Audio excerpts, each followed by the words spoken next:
So let's take a few breaths together and tune into the heart.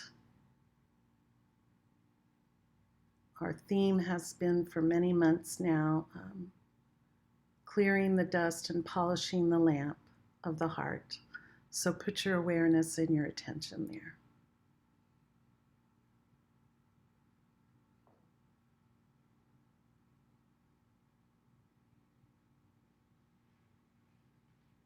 And breathe into the lamp of the heart, letting the light grow and brighten, illuminating our path, illuminating our awareness.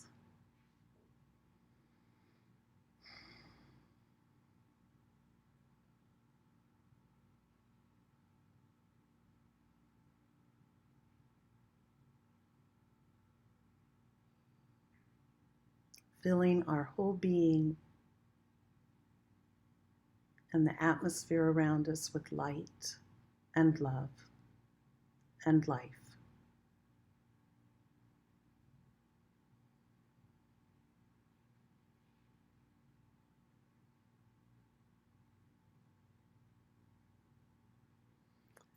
And with palms pressed together, we say the Sufi invocation. Towards the One, the perfection of love, harmony, and beauty, the only being united with all the illuminated souls who form the embodiment of the Master, the Spirit of Guidance. Blow the blessing of these holy words into the palms of your hands. Filled with vibration and light, pour it over your and through your being.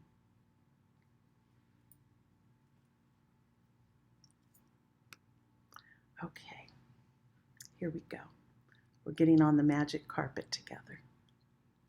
So again, clearing the dust and polishing the lamp of the heart. This is part 7. We've been at it for a while. And this first reading of Hazrat Inayat Khan's comes from the Sufi Message, Volume 13, on breath. And it's on the section, Breath in the Development of the Mind. And Murshid teaches us this. Different conditions and the changes that take place in the world have their effect upon the mind.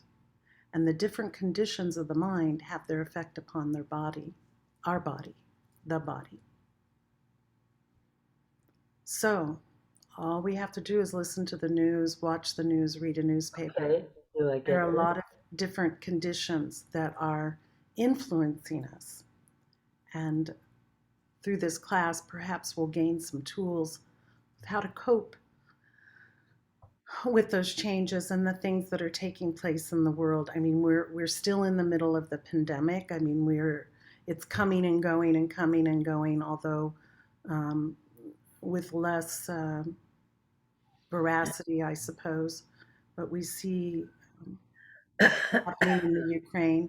Could everyone please check? And Gemma, I'm going to make you a co-host so you can, I think I'm going to make you a co-host so I can ask you to monitor and please make sure people are muted for me. Thank you.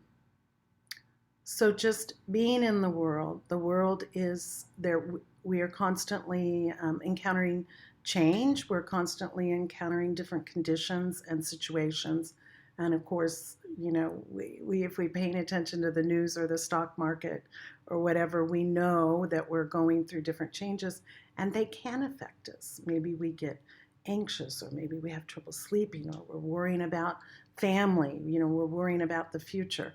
So again, these are things that are,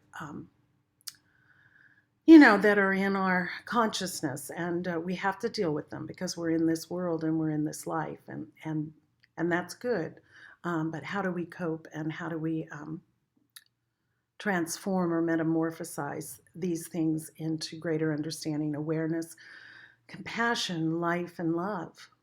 So Murshid goes on to say after that first sentence, as bodily illness makes a person irritable, confused, and exhausted in the mind, so does the condition of the mind cause health or illness in the body.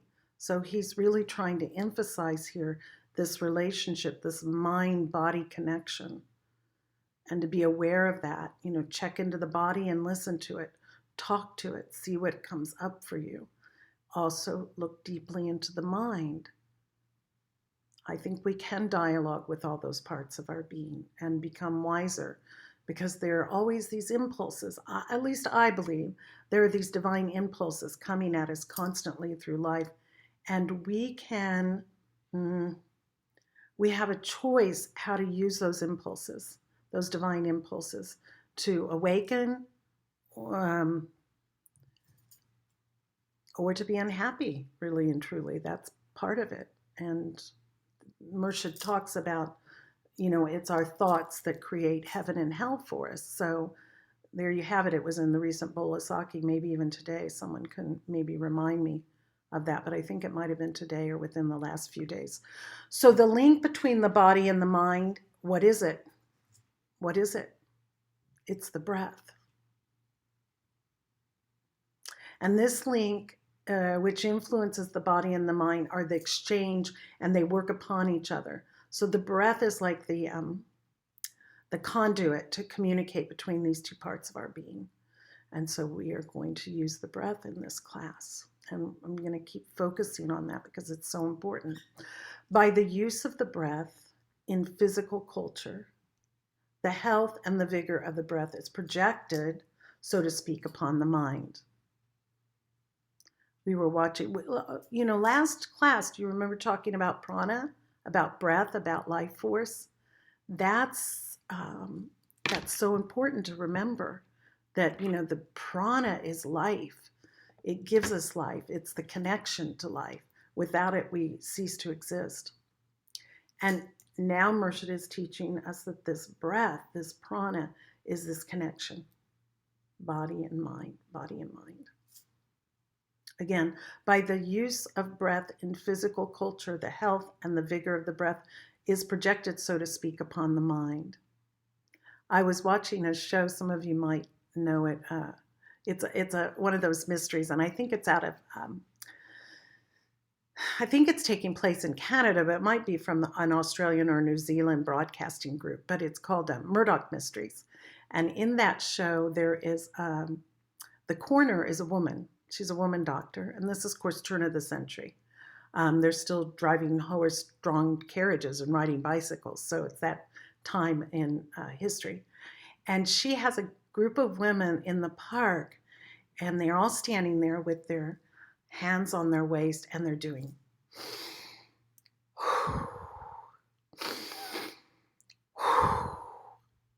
and the detective Murdoch comes up. His name's William Murdoch, and he asked her about this practice that she was giving to the women. And she said, "We are conditioning and strengthening our lungs.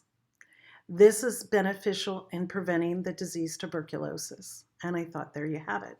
The prana, the deep breathing, how this can benefit our body and how it can expel things that are unwanted from the body. So very interesting. It was there on the TV, and I wanted to share that with you. Yes, you can glean things even from TV. I'm an avid watcher, by the way. So by the use of concentration through the breath, the light of the mind is thrown upon the body, which takes away from the body all heaviness and stiffness, making it light and exhilarated. So what does this tell us? It tells us when we're fatigued, when we're feeling heavy, weighed down, stiff. Some of us are of the age we may be getting a little stiff. But Murshid's advising us to use the breath to bring light and vigor and life into those parts of our body. And it's a good practice. I mean, I know I have to do it every day. It helps. And it helps to raise us above the denseness of the earth, as Murshid says in his beautiful prayer. So I'd like to work with the purification breaths. I think we worked with these a few classes ago, but I think I can't emphasize it enough as a major practice. And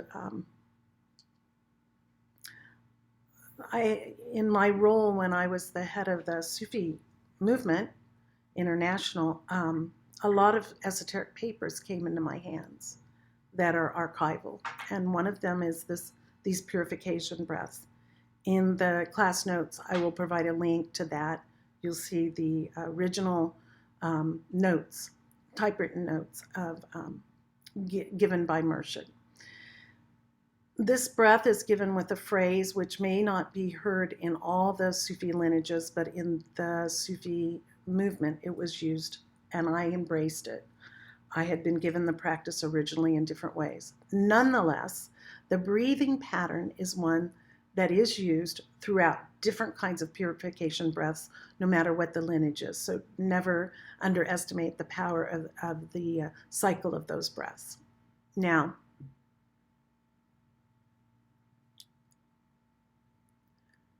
when I see the esoteric notations that were given as Murshid gave practices to his students, first and foremost, and always in those notes, he gave these purification breaths. So if you have a connection at all to Sufism, especially this lineage of Sufism, this practice, keep in mind that it was something that Murshid considered so essential to our well-being and our spiritual practice. But not only that, think of all the times that Murshid himself did this breath through his lifetime. And think of all the murids that he gave this breath to, and all the murids who then became teachers and gave this breath to their students. So this is like something we can tune into, the benefits of this practice across time and space. So let me take a little sip of water. And let's begin by taking a deep inner breath. The practice won't begin yet. This is the preparation. We're going to take a deep breath in and we're going to expel it. So we'll breathe in through the nose, filling, and then we're going to expel it, breathing out like a straw through the mouth. So breathe in and breathe out.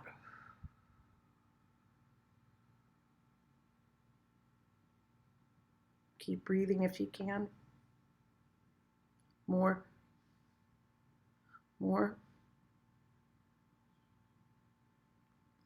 Murshid always would teach us to kind of bend over at the waist and even cough to get those last few breaths out and fully empty the lungs.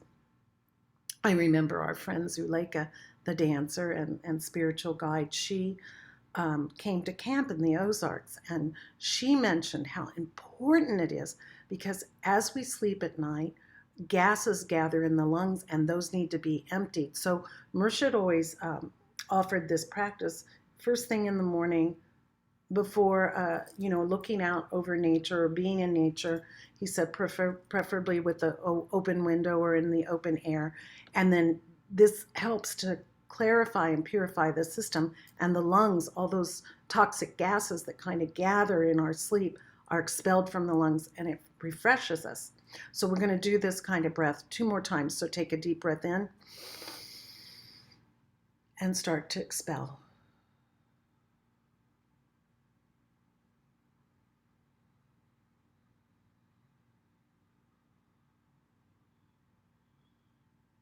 You can even bend over and cough a little bit and empty the lungs. Now, 1 more time. Breathe in, fill up, take a few more sips of breath, and breathe out.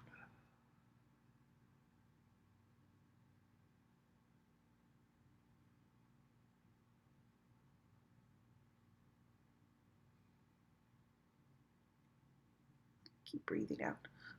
Bend over, cough a little bit. And now fall into your natural breath. And what we're going to do is we're going to start breathing in through the nose and out through the mouth. Murshid gives the instructions. The breath should be somewhat natural, but if you can make it a little fuller, both on the inhalation and exhalation, think of this as kind of a stretching. You're stretching the inner yoga of your being. You're kind of exercising your organs, massaging them, and opening up space. Okay, so we're going to breathe in through the nose and out through the mouth. When we breathe in through the nose, and I will say the phrase for us, but the phrase is, I inhale divine light and life. And when you breathe out, I radiate divine life and light. So for those of you that aren't that familiar with this practice, keep in mind, breathing in, we're breathing in light, like the light of the sun, and life, like the life force of the whole universe and of God. And when we breathe out, we're breathing out life, we're sharing that, and light. So the phrase reverses, keep that in mind. I'll repeat it for us.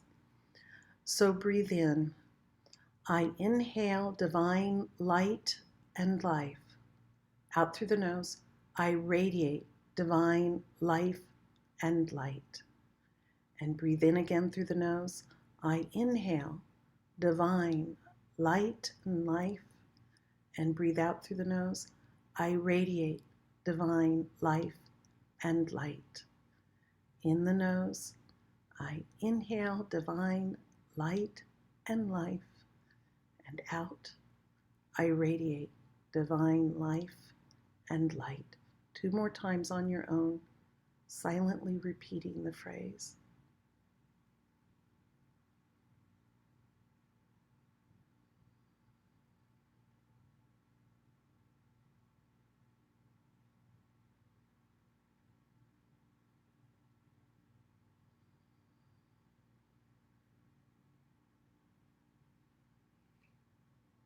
The next breath is breathing, and that first breath, I'm going to share my screen for just a moment. Let me see if I can call something up here. I thought I saved it there. Give me a second. Let's see if I can do this. You can now see my screen. Can you see everything on my screen? Okay. Let's go there. Yes, we can see everything. Good. Even the Sufi message, the whole thing about the. Here you go. Now, can you see that? Can you see the Yes, chart? we see the circle. Yes. Okay. So, remember a few months ago we talked about this because Murshid was talking about sort of the layers of the being. As you would do this next breath, which will be in through the nose and out through the mouth, we can think of it going concentrically through these levels of our being. Even though usually the in through the nose and out through the nose is considered in relationship to the body, we know that these are all intermingled. And as we breathe in, we can draw that element, which the first one is the earth element, through all these levels of our being. And when we breathe out, we can send it back out again. So you might want to use this diagram. I've been doing this ever since I introduced it, sort of visualizing this diagram as I do this practice. If it's helpful to you, use it. If it's not, close your eyes and do the practice. Although I will say Murshid did say do this practice open-eyed. He gave most of things open-eyed. Okay. So the next breath is in through the nose and out through the mouth. That typically corresponds to the element of, or to the elemental body, our emotions. But again, we can draw that breath through all these levels of our being and back out again, if it's helpful. If it's not, close your eyes and do the practice that way, or look out a window. So we're going to use the same phrase. So we breathe in through the nose. I inhale divine light and life. And out through the mouth, I radiate divine life and light. In the nose, I inhale divine light and life. And out the nose, I radiate divine life and light. Continue 3 more times.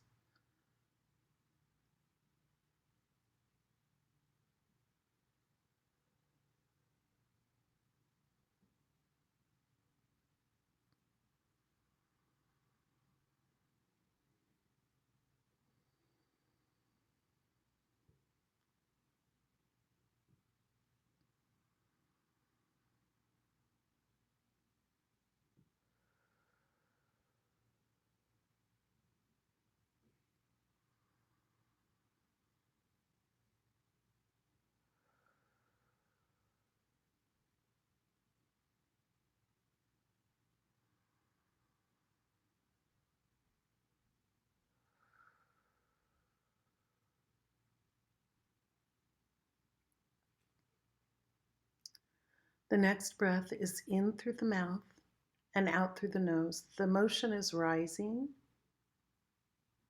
This purifies our more base passions. It's often likened to the solar plexus, so the ego, sort of softening the ego. We breathe in through the mouth and out through the nose. On the inhalation, we inwardly repeat these words. I inhale divine light and life. And as we exhale through the nose, I radiate divine life and light. Breathing in the mouth, I inhale divine light and life. And breathing out through the nose, I radiate divine life and light. 3 more times on your own, silently repeating the phrase inward.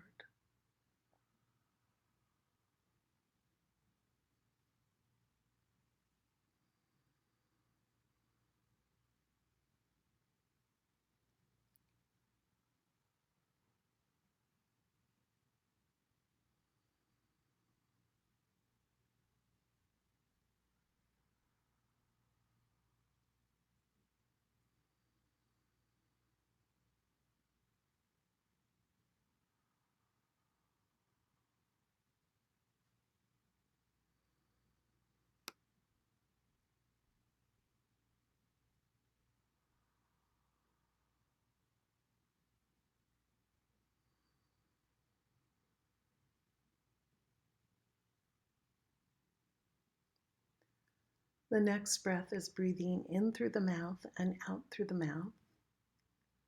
Full but natural breaths. And with the phrase, I inhale divine light and life. I radiate divine life and light. In through the mouth and out through the mouth.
And the last breath is breathing again in through the nose and out through the nose, but in a very subtle way. Very subtle, very refined. And we use the phrases to the prayer Nayaz, which is often referred to as the healing prayer. And I will repeat those words for us. So breathing in, I inhale beloved Lord Almighty God. Breathe out through the rays of the sun. Breathe in through the waves of the air. Breathe out through the all-pervading life and space. Breathe in. Purify and revivify me. Hold your breath, and I pray. Breathe out. Heal my body, heart, and soul. We'll do this 2 more times. Breathe in. Beloved Lord, Almighty God. Breathe out through the rays of the sun and in through the waves of the air and out. through the all-pervading life in space. Breathe in, purify and revivify me. Hold your breath, and I pray. Breathe out, heal my body, heart, and soul. Breathe in, beloved Lord, Almighty God, and out through the rays of the sun, and in through the waves of the air, and out through the all-pervading life in space, and in. Purify and revivify me. Hold your breath, and I pray. Breathe out, heal my body, heart, and soul.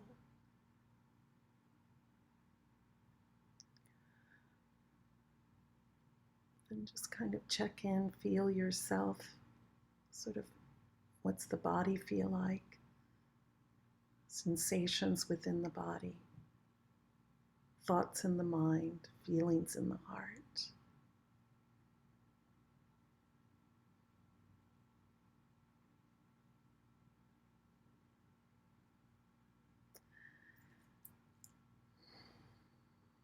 And when we look at this chart, I just want to draw your attention to something. It is a little bit different than Murshid gives us the teachings on the elements. However, I think this is also very, very important. And when we think about it, and Murshid in this teachings talking about the health of the body and the mind, we can see that although the outer ring, or the largest ring, I think the most manifest visible ring is the body, but it's important that that is merely a covering for the mind, the heart, the soul, and the consciousness. I know I've shared this with several of you. Some of you, this will be news to, but at one point in my life, I had a lump in the breast that they were very concerned about. They were doing a lot of testing, a lot of scanning, and I was led to believe that it was rather serious. But my Sufi teacher at the time, Rashida Vera, asked me if I could ask the surgeon for 1 month before my surgery, or before the surgery, not my surgery. And she asked me to do the practice. The purification breaths, they can also be done as the healing breaths with the phrase, Ya Shafi, O divine healer, Ya Kafi, O divine remedy. That was how she prescribed the breath for me. The thing that she told me, which I will tell you, and I think it's most important, this chart is available in our archives, so you can go back and look at it. She said to me, Nuria, it doesn't matter if this is a serious disease, they can cut it out, they can burn it out, they can poison it out. But if you don't deal with it at the origination point of the disease, it can come back on you. And we know this in our lives. We see people that have had illness and there's a recurrence. I'm not saying that's any failing by anybody, believe me. I fully sympathize. I watched my own mother go through it. I'm not saying that, but this for me helped, and it was a miracle for me. So she said, start with the first breath in the nose and out the nose, and look deeply into your body while you're doing the breath, and ask the body what it wants to tell you. Is this the point of origin for the disease? If not, go to the next level, the next breath, the next level, and the next breath. Purify each one of these levels, because she says often it originates as an impression somewhere else, maybe even in the etheric realm. Maybe it's some soul impression that came in with you. But if you work with these elements, these areas, and purify them and ask for healing, it may be very beneficial. Well, of course, I did it with great commitment and diligence and determination. And for me, the answer came that it was in the feeling realm. So it was something that had hurt my heart. And so I worked with it there before I went up further on the elemental scale. And then I worked my way back down again. Well, when they went in to remove this lump, which was rather large, they tested it, and even though they thought it was malignant, it ended up not being. So it was just a matter of removing a lump, and thank God it's not come back again. So I'm trying to find some wood to knock on. Oh, here's some. So please think of these practices as being something that are the greatest of gifts that have descended from above through Murshid, through many other teachers, and it can help you. Not only you, it can help others. You can do these practices for other people as well. So consider that. More about that perhaps another time. Okay, let me get rid of this. I have to get back to my notes. I hope I can. There they are. And let me close this. Okay. Are we back? Can you see me again now on your screen? Okay. Yes. Thank you. So I wanted to go over that practice again, and I want to emphasize that please take some time every day to do this practice. And, you don't have to sit in a meditative equipoise. It's helpful, but do it while you're walking. Do it while doing the dishes. Do it while doing your housekeeping. It'll make all those things go quickly, and you'll benefit also from it. So you can also integrate it into your everyday life. Okay? Now moving on to the next section of the teaching. Again, it's from Sufi Message Volume 13, the Gathas, on breath. This is on the life power. And we did have a bit of this teaching last month, but I wanted to go over parts of it again and then go a little bit further and then work with the practice. So in this teaching, Murshid says, excuse me,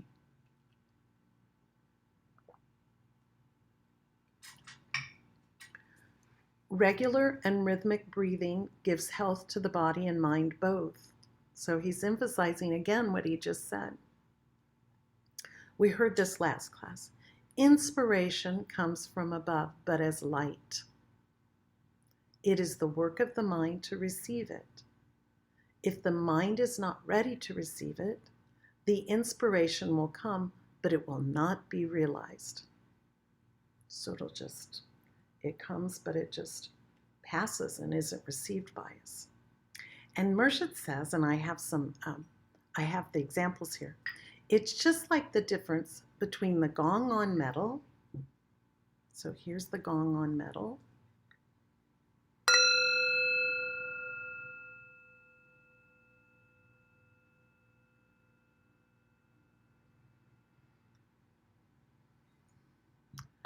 And the gong of wood. You see the difference, right? You hear the difference. Murshid says the former, the gong of metal, will resound, and it will keep resounding, and that vibration will keep going. The latter will not resound. It'll be a flat sound. He goes on to say, it's not the fault of the one who strikes the gong, in other words, me in this instance, you in other instances, but it's the gong itself, which does not resound. But then again, what part is the gong? Is he talking about us? Are we vibrating, or are we flat? We have to ask ourselves that. And he goes on to answer that a bit when he says, and so it is with the mind, which is receptive to the inspiration, and the mind which cannot receive it. So it is with the mind, which is receptive to the inspiration, and the mind that can't receive it. One's made of metal, one's made of gong, one's pliable and absorbent, and the other one is closed and rigid.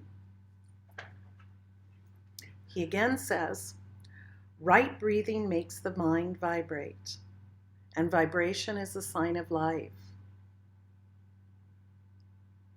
All that vibrates more is more living, and what vibrates less is less living. And so it is with trees, and so it is with animals. They show their life in their vibration. And he gave an example in the teachings because he was a horseman. He loved to ride horses and he owned them. But he said, like when you pat a horse on the back and it quivers, that's a really good sign that it's, it's full of energy, it's full of life, and it's responding to your touch. We have that experience. We've had the great privilege of being host to several beautiful and very large dogs. And of course, that those dogs tend to get problems in their hips as they get older. And we were noting, because we actually grind down the nails of our Parker boy, and he's always kind of responding. He's good about it, but it must tickle him or something, because we use a little drill.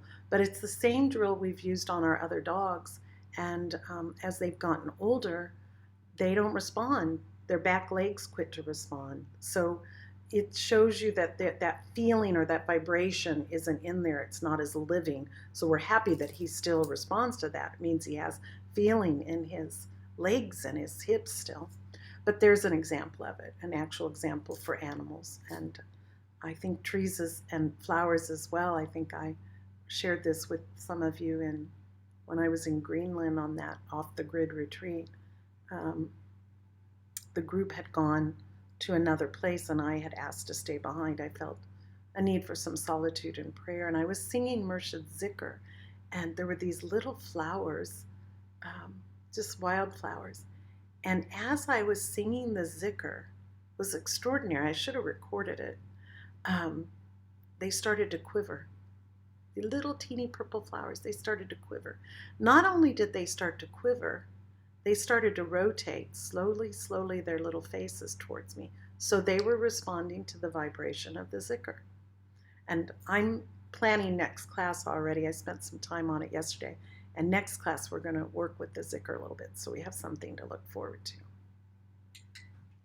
But just that vibration in this natural, untouched place of Greenland, high in the mountains, these little flowers just responded to that singing and that Zikr. It's quite extraordinary to think about. I kept thinking it's my imagination.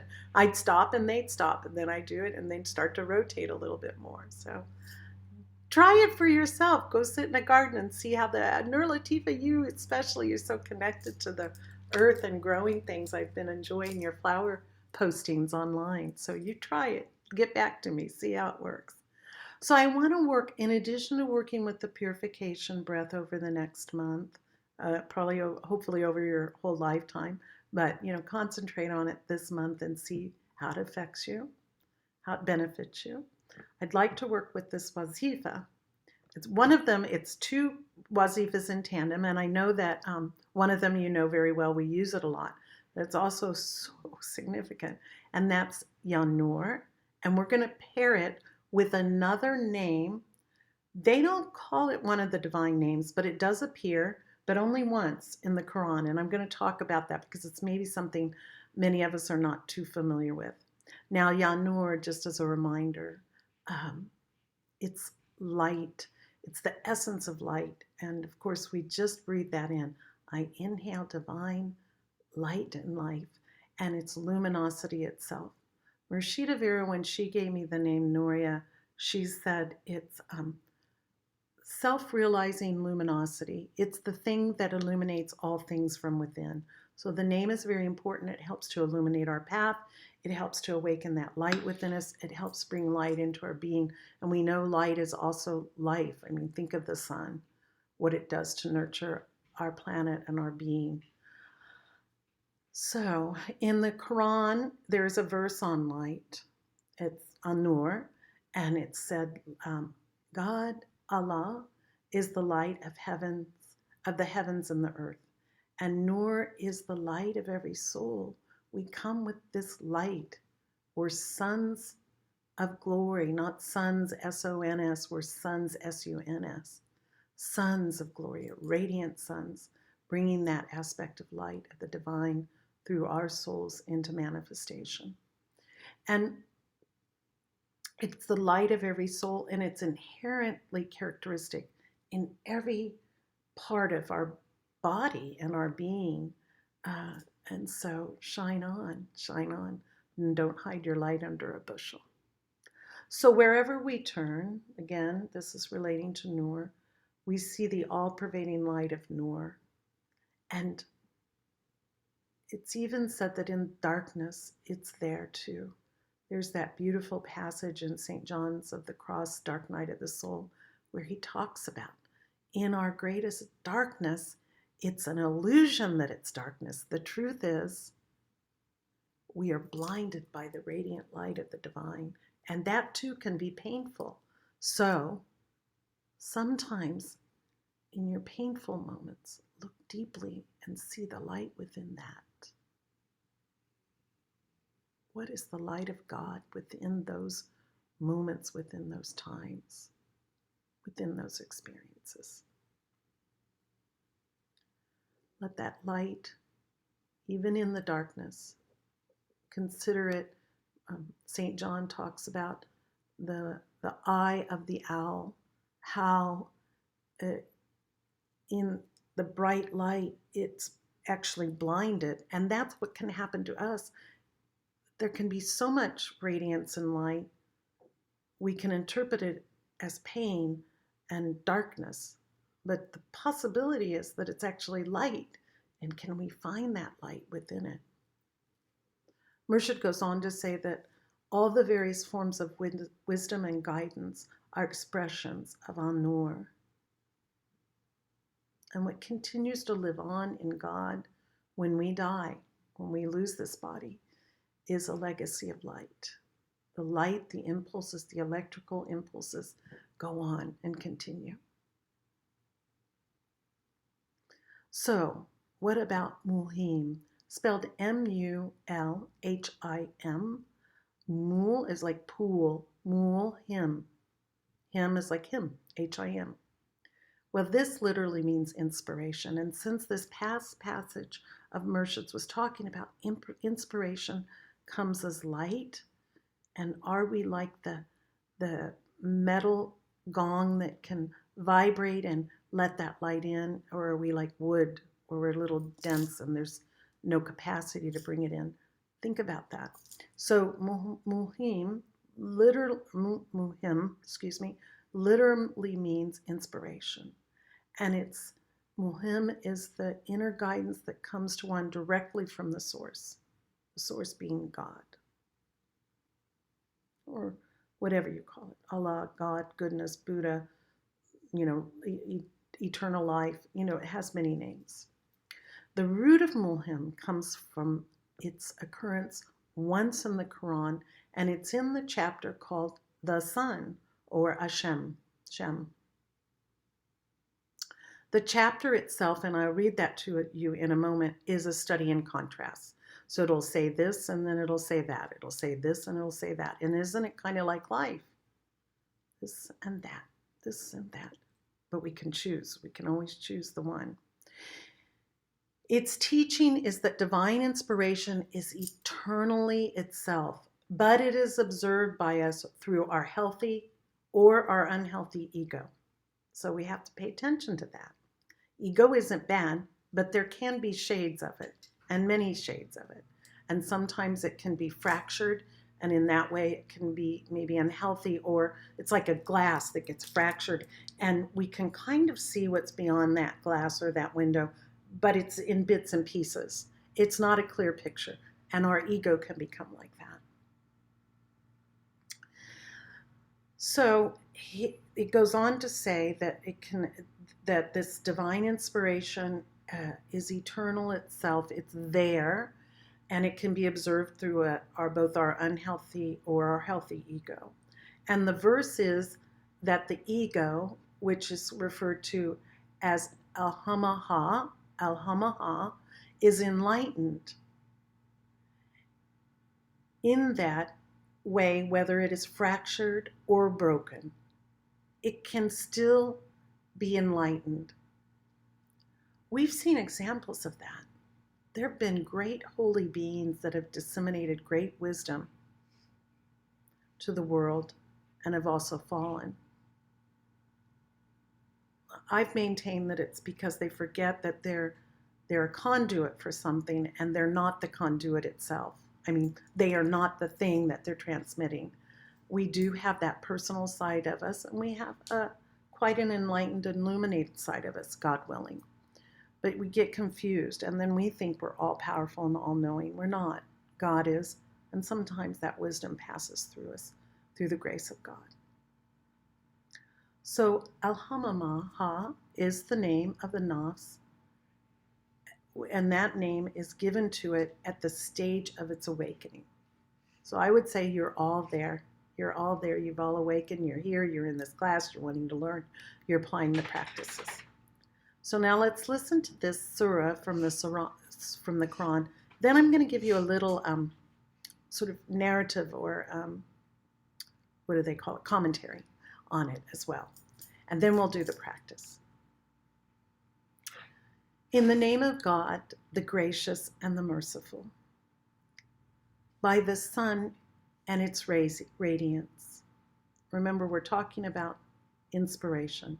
By the sun and its radiance, by the moon as it follows, and the day as it reveals it, and the night as it conceals it, and the sky and the one who built it, and the earth and the one who spread it, and the soul and the one who proportioned it, and inspired it with its wickedness and its righteousness. Successful is the person who purifies it. Failing is the person who corrupts it. Tammud, some of you may know that name, but I'll explain it in a minute. Tammud denied it in its pride. It's a group of people. Tammud, the Tammuds. Tammud denied it with its pride when it followed its most wicked. The messenger of God said to them, "This is the she-camel of God, so let her drink." But they called him is the prophet by the name of Salih, but they called him a liar and hamstrung the she-camel. So their Lord crushed them for their sin and for being non-believers. Now here's the story. Here's the narrative behind that story or that passage. There was a prophet. He was an Arab prophet, and he's mentioned in the Quran in this passage, as a matter of fact. And he prophesied to the tribe of the Tammuds, and they were polytheistic people in ancient Arabia. And this is also before the time of Prophet Muhammad. This is many, many centuries ago. The prophet Salih is linked to the story of the she-camel of God, which was a gift that God gave to the Tammuds when they desired a miracle to confirm that Salih was truly a prophet. It's said that the she-camel was miraculous because a rock in the mountain split open and it came forth. Not only did the she-camel come forth, the she-camel brought with her an offspring. What does this tell us? Remember, you've heard, oh my God, even in the cartoons, you'd see open sesame, and then the rocks would part in the side of the mountain, and something would emerge, a great gift would emerge. So this is what we're talking about, right? This mountain opens, and this she-camel comes, not only representing herself, but generations to come with this baby offspring with her. So after receiving the miracle of the Talmud, they took that camel and they cut her hamstring so she couldn't walk. And God had sent a miracle. They had asked for it, and then they didn't believe it. How many times does this happen to us in our lives? We maybe ask for something in prayer. Maybe we don't receive exactly what we've asked for, but we receive something in answer to our prayer. If we're wise enough, if we're open enough, if we receive the inspiration, we can see the benefit of what was given to us. But I will tell you this, that rational, logical mind that wants to dissect and understand and how could that be and that couldn't be, there's no such things as miracles. Well, of course, that's like a wooden gong. We can't receive anything because we can't believe anything. It's like the show me state, Missouri, that I'm from, It's like, what do they say?